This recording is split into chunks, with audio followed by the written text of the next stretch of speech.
Negara kita sangat besar. Sudah kita mulai bergelar sekian ratus, sekian, masih ada yang komentar.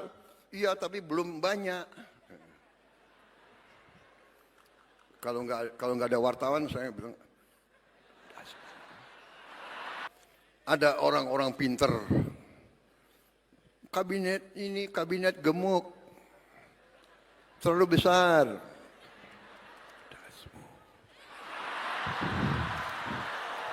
Saudara-saudara sekalian, Timor Leste jumlah penduduknya nggak sampai 2 juta orang, kalah sama Kabupaten Bogor, kabinetnya itu 28 orang,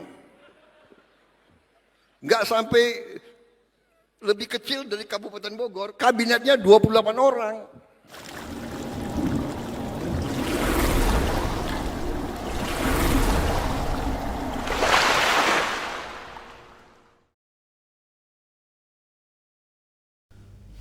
Bismillahirrahmanirrahim. Assalamualaikum warahmatullahi wabarakatuh. Alhamdulillahirrabbilalamin. Assalatu wassalamu ala asrafil anbiya'i wal mursalin wa ala alihi wa sahbihi rasulillahi ajma'in. Rabbi shrah li sadri wa yassir li amri wa hlul 'uqdatam min lisani yafqahu qawli. Saudara sekalian, pada beberapa waktu yang lalu mungkin kita sudah saksikan pidato Presiden Prabowo di acara ulang tahun Partai Gerindra, di mana beliau merupakan ketua umum dari partai tersebut, sekaligus posisi beliau adalah sebagai Presiden Republik Indonesia. Dalam pidato itu banyak yang disampaikan, ya tentunya banyak hal positif, namun ada juga beberapa hal yang menurut saya perlu disoroti. Nah, itulah yang akan kita coba untuk memberikan satu tanggapan ataupun menyikapi atas apa yang disampaikan oleh beliau. Saya disclaimer terlebih dahulu berkaitan penyampaian ini, bukan bermaksud ini tidak menyukai Presiden Prabowo dalam hal ini, tidak bermaksud demikian. Namun saya hanya ingin memberikan satu kritik ataupun tanggapan terhadap apa yang beliau sampaikan dalam pidato politiknya di acara tersebut.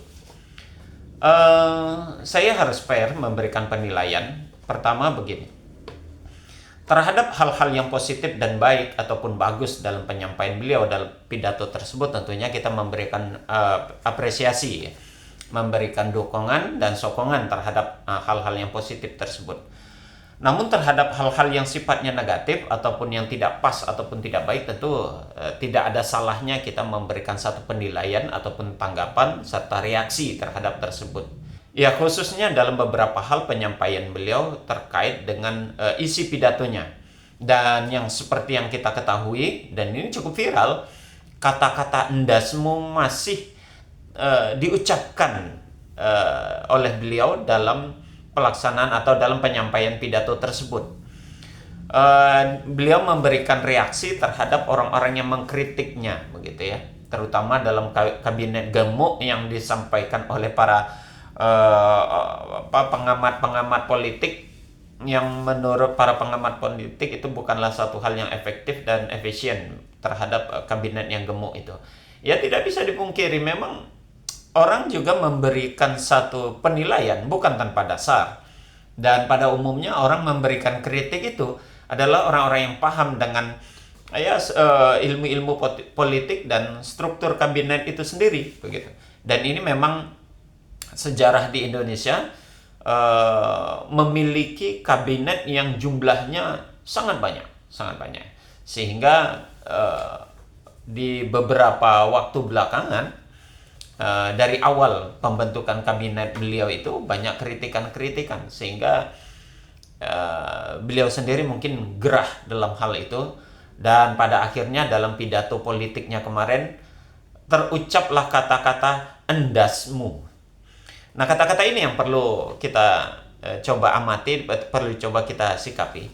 Beliau itu seorang presiden, walaupun dia berbicara atas nama ketua umum partai yang dia bawahi, ya begitu ya, tapi dia di dalam hal ini adalah seorang presiden, dan status presiden itu tidak bisa terlepas pada saat itu. Dia melekat 24 jam pada dirinya itu.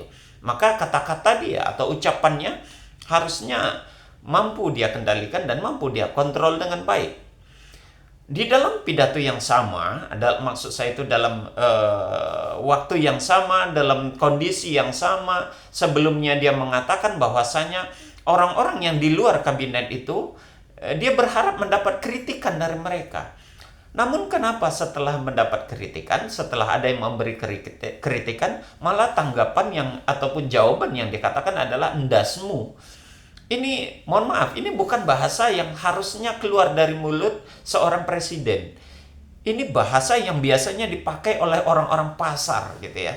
Oleh orang-orang, ya mohon maaf, sekali lagi mohon maaf, preman-preman pasar mungkin biasa mengucapkan kata-kata endasmu. Dan buat dia mungkin ya itu bahasa mereka. Tapi kalau presiden mengatakan ini sangat tidak baik dan tidak layak gitu ya. Seorang presiden menggunakan kata-kata yang kasar dan itu sangat tidak mendidik, kata-kata endasmu. Dan bagaimana itu seandainya didengarkan oleh anak-anak para peserta didik atau anak-anak sekolah yang bila mana dia melakukan itu dengan orang lain ya, yang kata-kata itu sangat kasar dan tidak baik karena dia mencontoh dari pemimpin negara ini ya. Ini menunjukkan bahwasanya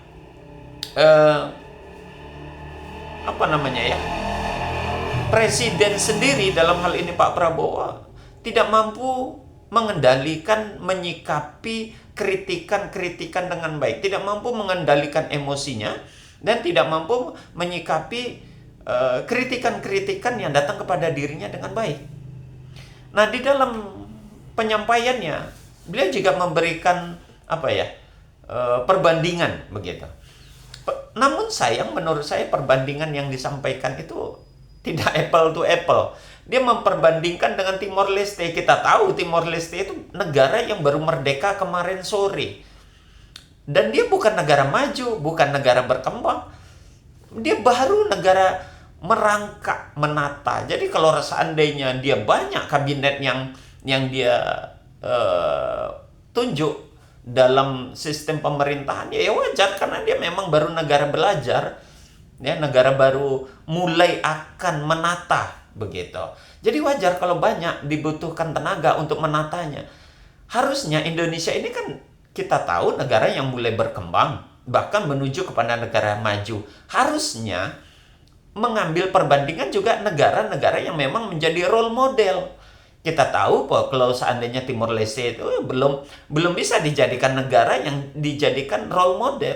Kalau negara yang dijadikan role model untuk kemajuan dan teknologi, kenapa tidak?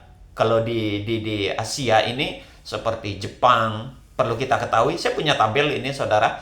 Jepang itu negaranya kan maju, ya negara maju, bukan lagi berkembang, sudah negara maju. Yang di Asia ini siapa yang tidak kenal dengan Jepang? Ya, dia tatanan kabinetnya, lihat ini, saya punya tabel. Tabel di negara kabinet yang ada di negara Jepang itu hanya 19 orang. Bayangkan saudara, negara maju tapi hanya membutuhkan 19 orang di kabinetnya. Dan kalau kita mau ke Eropa, ya, kita lihat nih di Eropa. Jerman, siapa yang tidak kenal dengan Jerman? Negara maju, dia lebih sedikit lagi, hanya 16 orang. Ya. Kita naik sedikit ke Perancis, juga negara maju itu, hanya 20 orang. Kita pindah ke benua ke benua Amerika. Amerika sendiri hanya menggunakan 25 orang kabinet. Ya, dan terus itu ada pergeseran dan terakhir itu lihat Indonesia, 53. Itu yang kabinet intinya, belum staf-staf khusus yang ada di lingkarannya itu. Jadi wajar kalau ada yang mengkritik, itu kabinet gemuk. Kalau presiden, kalau kita kaitkan dengan pengurangan anggaran, seharusnya presiden memulai dengan menguruskan jumlah kabinetnya itu. Karena itu sangat berpengaruh besar. Ya. Jangan hanya mengurangi anggaran untuk rakyat, sementara tidak mau mengurangi anggaran untuk kabinetnya. Itu memakan biaya yang besar. Itu berapa biaya untuk satu orang di situ, belum lagi para stafnya, ya. tidak sedikit. Maka kalau seandainya ada pengurangan anggaran, maka dikurangilah, mulailah dikurangi dari staf atau kabinet yang ada di jajaran pemerintahan kepresidenan itu sendiri.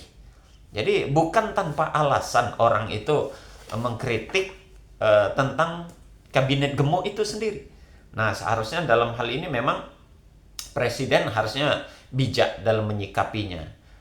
Demikian saudara, semoga ini menjadi pelajaran dan mendapat kita mengambil iktibar dari apa yang kita lihat dari pidatonya presiden. Kita tutup. Subhanakallahumma bihamdik asyhadu an la ilaha illa anta astaghfiruka wa atubu ilaik. Assalamualaikum warahmatullahi wabarakatuh.